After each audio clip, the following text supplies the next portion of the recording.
All Pleasure Ways for 2017, maybe it was 2016, I can't remember, come with the lithium iron phosphate batteries, which are great. So there's two 100 amp hour batteries housed behind here. Now, you'll hear some dealers say, well, that's the equivalent of 6 AGM batteries. And to be technically correct, that's not true, because it's only 200 amp hours. However, they are correct when they say that, in the sense that in order to get where lithium ion batteries excel is they maintain pretty much a constant discharge rate over time. So let's say it's 13.6 volts. That's that's how that's you at full, right? So whereas an AGM battery would kind of pretty much linearly decrease over time, right? And so pretty much halfway, when the voltage gets, halfway, you're going to have half the amount of voltage, right? That's not true with lithium ion. Lithium ion stays up, up, up, up, up, up, up, and then right at the very end, it drops down. So in that sense, it is the equivalent of having 6 AGM batteries, because you get a really nice constant 13.6, whatever it is, voltage coming out of your lithium ion battery pack. So you can go longer, and they discharge deeper, and they also charge up faster, and that's a big thing. So my unit here does not have anything other than the solar on the roof, which is a 200-watt system on the roof, and it has the normal, just a normal alternator under the hood. But what I found is, between those two things, man, they keep the battery topped off all the time. I can use the microwave, no problem. I'll do lunch today. I'll cook something in the microwave, and I don't need the generator on. I don't need to plugged into shore power. It's going to pull it all off the lithium ion batteries.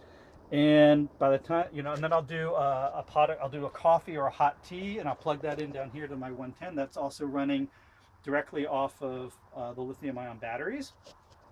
And no problems. I mean, when it's done, I'll have maybe 13.3, 13.4 volts. The solar panel will top it back off when I drive home, because they can charge up so quickly, and I think the alternator is outputting, in the best case, maybe 200 amps. It'll top up the batteries, no problem. So I haven't found that I need more. I'm sure if I were boondocking camping in this thing, I would want more batteries, more than 200 amp hours, but for my needs, it's more than sufficient. And I love being able to run the microwave and my other AC. Like, I'm charging my laptop right now. Everything just completely off the lithium ion. One other note about the lithium ion batteries: I bought this remote temperature gauge here, so you can see it's 18 degrees Celsius.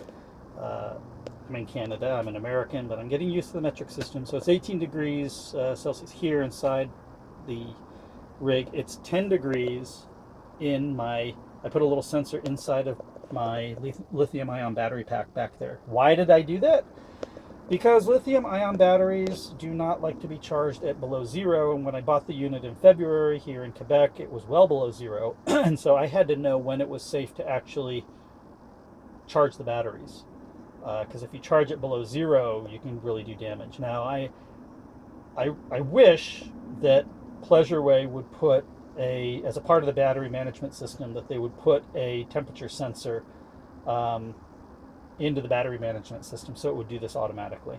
But failing that, this is an okay way. It's not exactly good, because the temperature gauge is stuck to the outside of the battery, so it's not really telling me what the temperature of the batteries are. But it's good enough, and if I give myself enough margin of error, like making sure that it reads well above zero inside that battery compartment, then I won't be doing damage to the battery. So that's why I bought that. If you get a Pleasure Way and you live in a colder climate, I would recommend you do the same thing, so that you don't potentially ruin your very expensive lithium battery. Now we're looking inside the ottoman on the passenger side, and this here is the Xantrec 2500 pure sine wave inverter. So it's pretty beefy, as you can see there. But what I want you to notice again is, you pull stuff up, do this with any unit you look at, and look how clean this is. right? Look how clean. There's carpeting, right? The, the electrical wires are wrapped nicely here and here, right? It's clean, and it gives me confidence that what Pleasure Way does isn't just all surface. It's not just putting some nice finishes on stuff, but they actually, deeper than that, behind the facade, they actually, I mean, they cut this out, the wood, right, to be the shape of the power connector that goes in there. And they put these screwed in these angle brackets. Why? So that this unit stays completely fixed as you're going down the road. Here, here on this edge, here and here and back here. And then, so all these units are integrated together because this piece back here, which is suede, by the way, is connected to the floor, the subflooring down below, and that's also with angle brackets, right? So the walls, all these pieces are connected integrally together, and it produces a much more solid design, and you eliminate a lot of the squeaks. This is the bathroom, and what I like about, so there's 3 hooks, and I use those all the time for hanging my jackets. But if you notice, the door, because of the package I got, the door is curved. And what this means is when you go inside, now the bathroom, and this bathroom does have tap lights, and it's okay, it makes sense for the bathroom to have tap lights.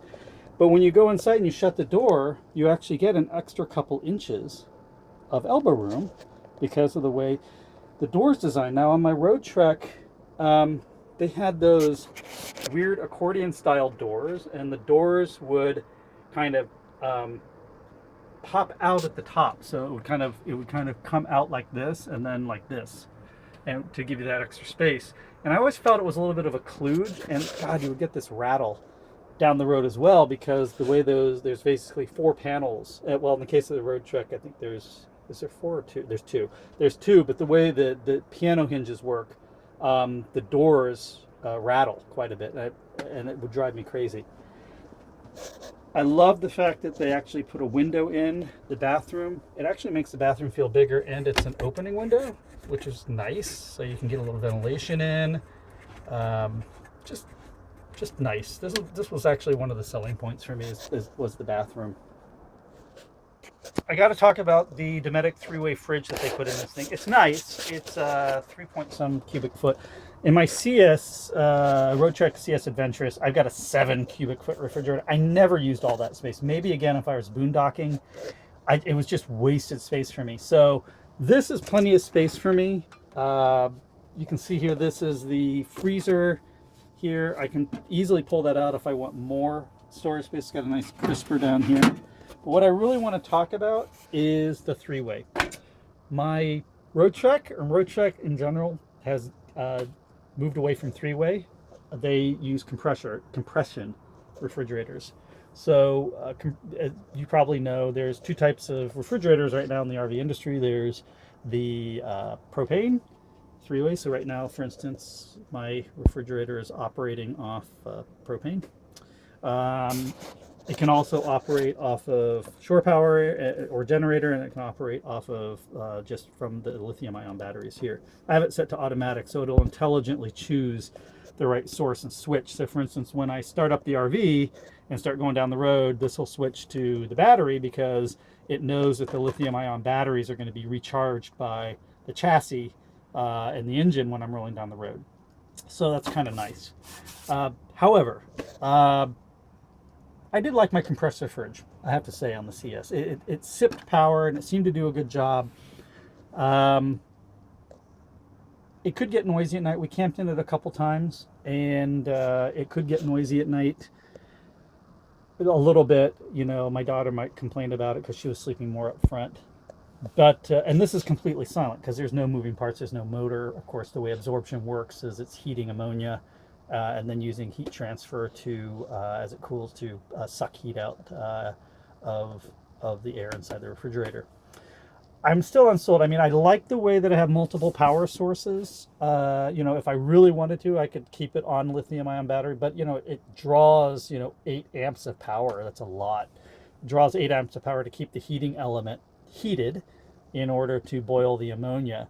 Or I can start the generator or, you know, driving it. So I don't know. I'm still on the fence about it. You know, my road trek, you know, because I do coffee, you know, so I've got my cream in here. And what has to happen right now is at night, I have to take the cream out of the refrigerator, take it inside the house, put it in our refrigerator in the morning, bring it back out again. I would never have to do that in my road trek. I would just keep it in the refrigerator, keep the refrigerator on all the time.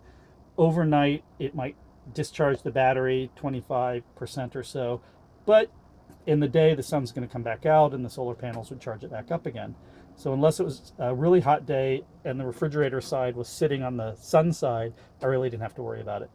So I'm going to see if I can come up with a solution here, maybe get some ice packs to put in the refrigerator so that while I'm using it during the day, the ice packs are cooling down, so that when I get home at night, I shut the refrigerator down, the ice packs will keep everything inside. It is well insulated. I've noticed that this Dometic is very well insulated.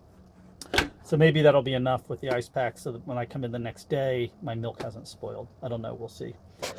They could not put a convection microwave oven in here. It's just not big enough, and I'm okay with that. It would have been nice if they had a convection, but they couldn't put the convection in. So this is just a regular microwave, but it works fine for me. The later model 2017 Ascents come with the Truma Aqua-Go instant hot water heater. And I can say nothing but praises about this instant hot water heater. Let's go outside for a second. I'm going to show you outside. So the Truma, this also has a Comfort Plus. So the Truma is like it's a hybrid system. And so it does have a beefy, I think it's 60,000 BTU boiler in it. But in addition, it's got a little tank, which you can see right behind this yellow thing. It's just a little tiny tank. And what that does is it evens out the temperature. So a lot of times what happens on these instant hot water heaters, like on the Gerard instant hot water heater, is you turn it on, right, and it takes, you know, a couple seconds for the water to basically get hot, right? And so you get cold water, and then it takes you maybe another 3 or 4 seconds for the cold water in the lines in the hot water lines to get cleared out. So it might be around 8 seconds until you get hot water, and that can be, you know, a little bit of water. The Truma doesn't have that problem because it always keeps this black tank at the right temperature. So it heats it up really hot, and then it mixes in cold water to it to get it to exactly the right temperature. So you never get these heat spikes, these temperature spikes with it. In addition, Pleasure Way, and I don't know why they don't talk about this more, but they opted for the upper end of the Truma Aqua-Go. So they have the Comfort Plus in here. And what that does is it has a separate plumbed recirculation line for all the hot water outlets, including the shower outside. So what it does is it periodically circulates, even though you don't have any water on, it circulates the hot water through all the lines, making sure that right up to the point of the water coming out the spout, it's actually at the right temperature. So as soon as you turn on the hot water, you get hot water coming out, because it's constantly recirculating that cold water. You know, as the hot water stays in the hot water line, it cools off.